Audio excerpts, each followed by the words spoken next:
and welcome to episode 9 of How to Build Your Own Rome. This is Mark and Rich from Success4. How are we doing, Rich? Really good this week. We've just been painting the pop-up studio, so it's looking really good. So I've got like multicoloured hands. I don't know if you can see them on the camera, but they're very multicoloured. So that's not grime. I have been living on the streets for a week. Promise. So it's been great though. It's starting to look really good in there. Done a really good job in there, and we've now got green screen. We've got different effects and things we can use. So yeah, it's amazing how that's sort of come along quite nicely. I like it because it kind of matches what we're doing in here. We've sort of stolen the colour scheme. So it's worked nicely. Cool. Worked nicely. So this week's Build Your Own Rome, and we are going to be looking at somebody who we've podcasted with. We have read and promoted his book for him. Yeah, we have. Yeah. Mr. Rob Moore. Yeah, we met him, didn't we? We met him. You've done a podcast with him, the disruptive entrepreneur. He's called himself, and he has done. I think he's got 280 podcasts on his money podcast, not his money podcast, his disruptive entrepreneur podcast. And we went and met him. Did we for his Halloween one? I think that was the 200th, 100th. I think 100, 200. I don't know. That was a long while ago. It was a while ago. It was Halloween, wasn't it? Yeah. So, I think it was his 100th. I think. Was it? It might have been his 250. I really can't remember. But it was the Halloween one, so we went to him and they had like a live Q&A with him, didn't they? So that was really good. Yeah. I've just realised that's been on. I've just turned the aircon off. Sorry, guys, if there's a bit of noise in the background. It's just so hot in this studio. So it's a really hot summer's day in Norwich. Yeah, in Norwich. So we're going to look at basically his thing. He teaches you about money and how money works, which is really, really handy because it's not quite as obvious as you think it would be. And we want to talk about not quitting your day job and learning how to sort of start something new on the side, or maybe cross working, taking skills you're learning in one job, taking over to the other. It's like a side hustle, really. That's it. So one of the things he says about is you don't have to quit your job you've got to go and do what you want to do. You can be doing that, but while you're doing it, do it the best you possibly can. Yeah, do the one you're doing the best you possibly can while you're learning about the one you want to do. Yeah, because I think in that you learn about commitment, about finishing something you started, and learning about commitment in so you've promised that you've given someone, you've taken on the job. And I haven't been great at this in the past either, but actually fulfilling your promise to that person before you move on to the next venture. That's it. And a lot of people, I think this is possibly where some people go wrong. I mean, it's burning bridges for a start. You know, I would never want to come out of something like that and leave on bad terms, because you never know where life's going to take you and what you're doing. So that's quite important. But also you. While you're being paid to do something, do it properly. Do it because again, you don't know where that's going to take. You don't know who you're going to meet while you're doing that. Yeah. And if people are seeing you, just it's like the old thing that when somebody quits. When somebody hands their notice in.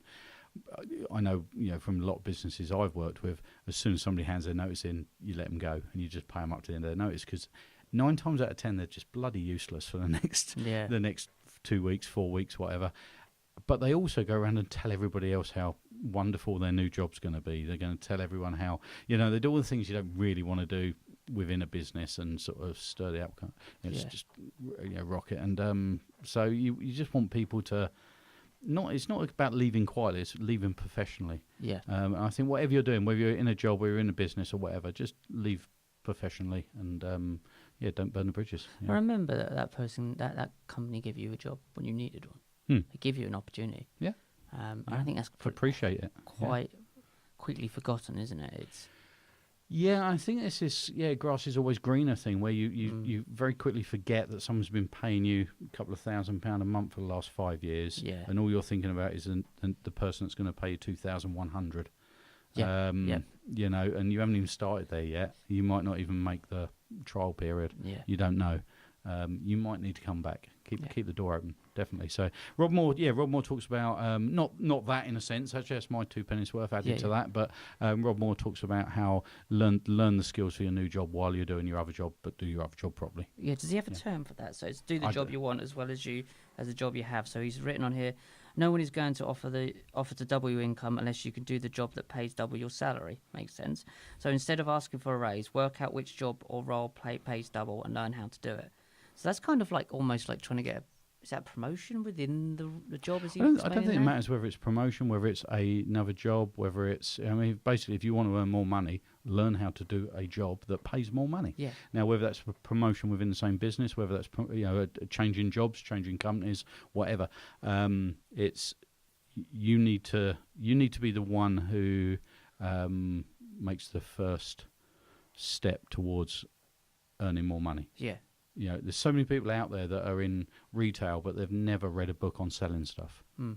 There's so many people out there but they'll complain about their wages. Of course. Do you know what I mean? And also they've entered that job knowing of the wage as well. They've entered the job knowing the wage. They've entered the job knowing the job. They put themselves down on their CV as a salesman, but they've never read a book on how to sell something. They've never gone out of their way to learn how to do it properly. I must say it's hard. Sales is hard. I'm not a great salesman, and it's a hard thing to do if you're not. I think naturally outgoing. Do you feel like that's kind of like a part of it? I've seen some really good salesmen that aren't outspoken, outgoing. There's some techniques, depending on the type of person you are, that you can use to sell things. But it's just going out your way to learn them. So what makes a good salesman to you? Again, it really depends. Yeah. To me, it depends on. I mean, what makes a really good salesman is being passionate about what you're selling. That's the thing. That's basically what it boils down to. If you haven't got passion about what you're selling, you're going to struggle to sell it. Can you be passionate about the process of selling? Yes. Yeah. Yeah, the win. Yeah. You might just be passionate about getting that signature on the order form. You might just be passionate about, hearing the till, typing in those numbers into a till. I don't know, but it's just having that passion. If you haven't got passion in any stage of what you're doing, and to have passion, you need to be the sort of person who, when you get offered a job, I mean, if I was to offer you a job now as a plumber, starting next week, between now and then, I'm hoping you would go and learn how to. If I'd have taken the how job, to do at some least plumbing, I would learn how to plumb a bit. Plumb.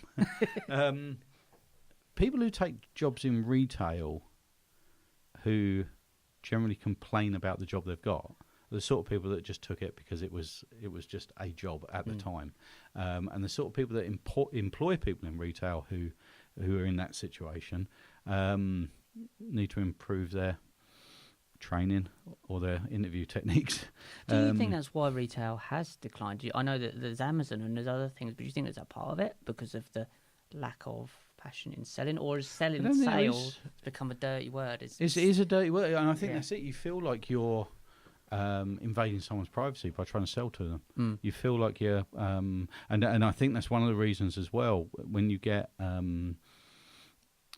like Amazon and things like that, I think that's why people prefer to use that. They're not going to get that hungry salesman pouncing on them as they walk through the door of a shop. It's so much easier just to order on Amazon, which is not how it should be. Going into a store should be an experience within itself. You should have staff that know the products they're selling. They should be experiencing what they're doing, and they should really enjoy what they're doing. Do you think that's what the Apple Store have done well? That's the only example I can think of was more of an experience.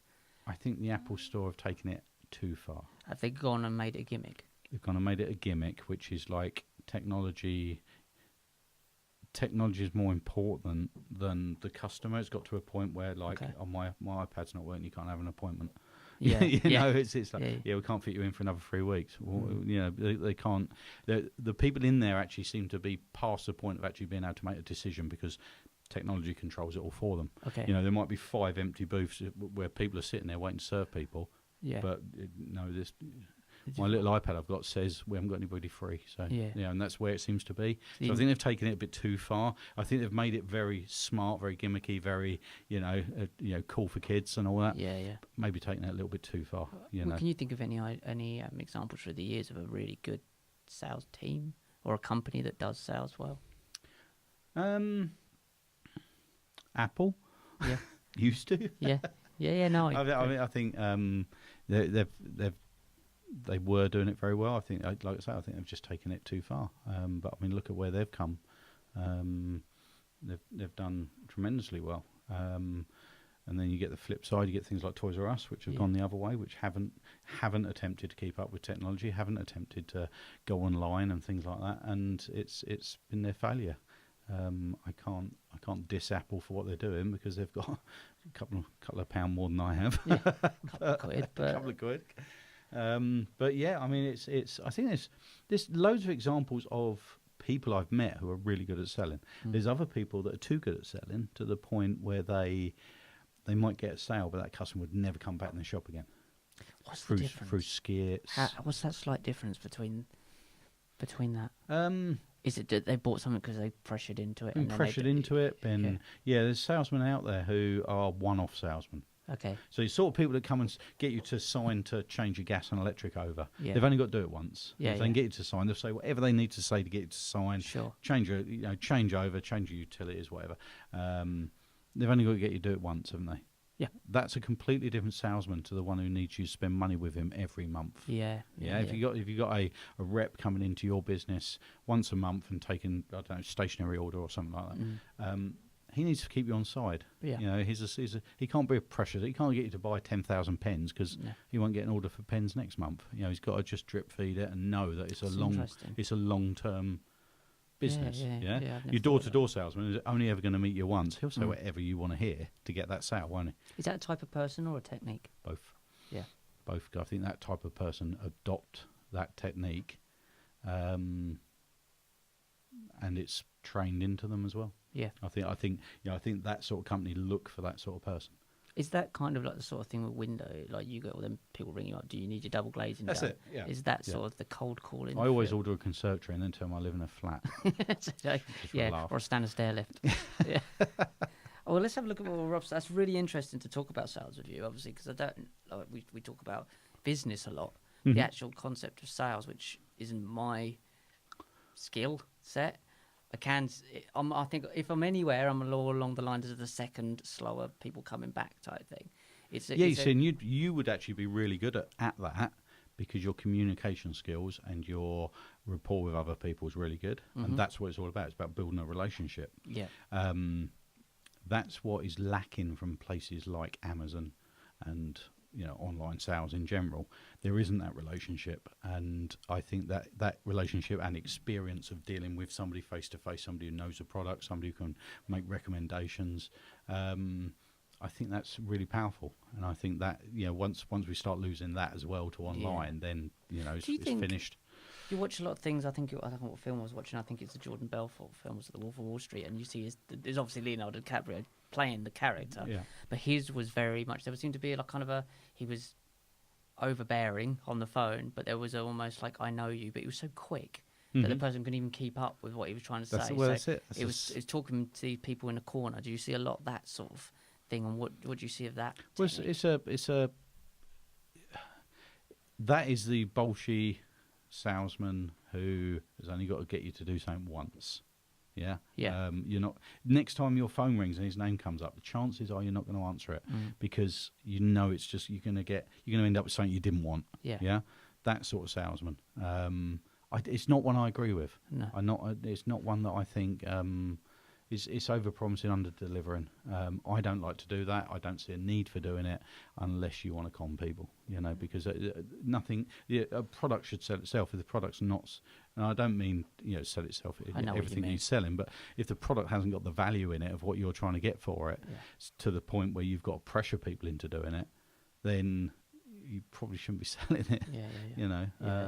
There's a lot of obviously the network marketing and stuff like that, which we talk about a lot. That's a very much similar. Yeah, similar thing. You got to get everyone in a room dancing around to music and all that sort of stuff to get them to actually sign up. I mean, it's a bizarre. That's cult-like. It is cult-like, and it's brainwashing. It's brainwashing, and it's don't let the people who've actually lost money to it and all that sort of stuff have a voice. Yeah. Just turn the music up really loud. Yeah. And have lots of flashing lights. Yeah. Find a few stars who claim to have used it, get them dancing around on stage, and everybody else will follow suit. Yeah. It's a bizarre situation. So, I'm like, so Rob's obviously doing very well out of his sales. What does he do right? Like from what we know about him, obviously he's got his podcast. He's very much online. He does his lives every day. But also he does his podcast. His podcasts seem to be the thing that kind of moved him forward. How are his podcasts different from someone who's maybe trying to just sell something quickly, like a network marketing concept? Because he seems to be letting, from what I can tell, he's letting people know more about him than the thing he's trying to sell. Do you know what? I think with Rob, I don't think his podcast moving forward. I think it gave him exposure. I think he was doing well anyway. Yeah. He's done well because everything he does, he knows inside and out. He researches and listens to podcasts and reads books, and if he's going to get involved in a subject, I remember quite recently. Most recent example would be cryptocurrency. Yeah. Straight away within a very short amount of time of him saying that he was going to get involved in it, he seemed to be the authority on it. He just seemed to know everything about it. And I'm not talking about just knowing how it works. I mean, facts, figures, percentages, the whole lot. He just really seems to be able to absorb information from everything he reads and listens to, and take that on board and analyse it and come up with his own strategy on it, which seems to make perfect sense to everybody he talks to it. So talks about it. He seems to love the process of trying things out. There's a kind of like a playfulness about it, from what I can tell. So he likes to try new things out and see how they work and see what the newest thing is. But with the cryptocurrency thing, he was very big on it, and then it stopped. And I think he maybe realised it wasn't as mature as it needed to be at the moment. It wasn't the right time for him. I don't know, but from the emails I get through from him, well, not from him, but from his team, he seems to have kind of backed off of it a little bit. I think everyone backed off when it crashed. But that'll happen. That helped. Yeah, that does help. Yeah. I mean, it did crash quite a bit, and to be honest, I haven't looked for weeks. I haven't looked whether it's recovering, whether it's because we were talking continued to about crash New Year's, or whatever. we were talking about. Yeah, it was a fair while ago now, and but I think with that he was very honest, and this is the other reason why I think Rob's doing well, is because he's very honest about everything. If he made a shit business decision, he would sit there and tell you about it, tell you why it went wrong, how it went wrong, what he's going to do different next time, what he learnt from it. He would sit there and tell you all this. He wouldn't sit there and bullshit you and say, "Oh no, everything's rosy." Yeah, which is what a lot of people will do, and we've had conversations about this. This fake sort of Bentley lifestyle, laptop lifestyle, this crap. He won't bullshit.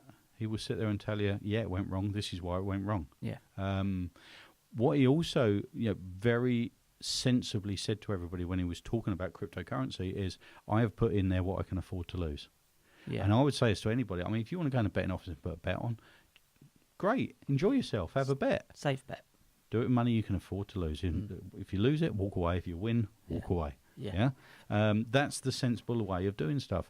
If you're gonna invest in something, you've got to do the odds, haven't you? You've got to work the odds out. What's the odds of actually making some money? What's the odds of losing money? You've got to do your figures before you start. Rob's very good at analysing everything he does, from what I know of him. And I'm certainly from his books, his podcasts and things like that. He just literally just seems to know so much detail about what it is he's doing. And there's not many people out there who do that. They get involved, but they scratch the surface, really. He goes all out, 100%, balls deep, some would say. And just really, just like I say, within a couple of weeks, he just seems to be the authority on things, just really know what he's talking about. I mean, one of the things, his book Money that he brought out. Yeah. I mean, it's like the most in-depth. There's some really good books out there on money, and every book I've ever read on money looks at it from a different point of view. Rob just trashed a lot and just looks at it from every point of view you possibly can in one book. It looks at it from every angle, how to earn it, how to win it, how to lose it, how to gamble it away, everything. Or if it's possible to do it with money, it's in that book. Yeah. And I think that's what's got him where he is. His attention to detail. Detail and the information he's willing to go out and learn to do something. And most people aren't willing to do it. No, well, it takes too much time for most people in this day and age. Everything's instant. Yeah. Somebody wants to be a whatever tomorrow. Yeah. And they don't want to go out and learn the trade. No, they slap up a website and a YouTube and a Facebook. Chuck up a website, do a Facebook page, take a picture of yourself sitting on the bonnet of a Bentley. You've made it. Yeah. Exactly. And that seems to be the current attitude for... It's worrying, isn't it? It really is worrying. So we'll do one quick more. Invest in assets that pay passive income. Now, we spoke about this before we come on air and what passive income is. So Rob says here, it's easy to earn $250,000 a year, but spend $300,000 at the same time.